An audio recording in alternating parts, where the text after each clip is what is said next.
I'm Aurora. I'm a school psychologist and also the host of the Embracing Intensity podcast and community and neurodiverse coach. I started to focus on twice exceptionality because of my own personal experiences and realizing how little information was out there for 2E adults.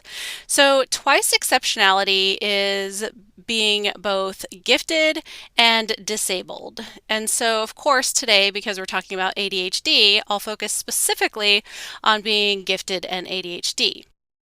So, I'll share a little bit about my own personal experience, which started really from when I first started in kindergarten, and I was pretty young, and they tried to hold me back because they said I was too immature to go on to the next grade. Really, I was just kind of all over the place, and I talked a lot and I asked too many questions. But fortunately, my parents really pushed to keep me moving forward, which was a really good thing because I would have been probably extremely bored if they had tried to hold me back. My entire elementary school, I really felt like no teachers liked me. I was in a very authoritarian type school setting. And so I actually remember distinctly the very first teacher that I thought actually liked me, and that was in fourth grade. And I also remember, I'm pretty sure that was the same year that it was the one year that I actually got Citizen of the Month, and all my other friends got it pretty much every year.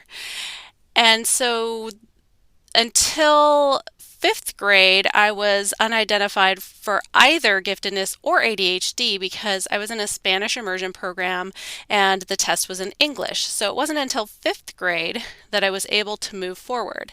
And in fifth grade, I tested so high that the psychologist or counselor said that I needed to get out of that school and into a full-time gifted program.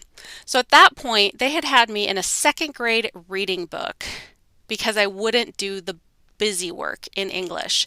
And when they tested me at the new school, I was reading at a sixth or seventh grade level. So I was actually reading higher than my grade level, but they had me 3 or 4 books behind because I wouldn't do the busy work. And that would be sort of the emblem of how my education would go over the years, is that I could do the advanced stuff, but the basic busy work stuff was the hardest. And I think that's something to be really aware of. That's a common theme that I find with twice exceptionality in general, is that oftentimes it's the more complicated things that come easier for us, and the more difficult things for us are actually the things that others find easy, which makes it very confusing because they'll look at you and say, well, you can do this thing that's so complicated, but you can't do this basic thing. And they think that it's a contradiction, but it really isn't, because they're different parts of the brain.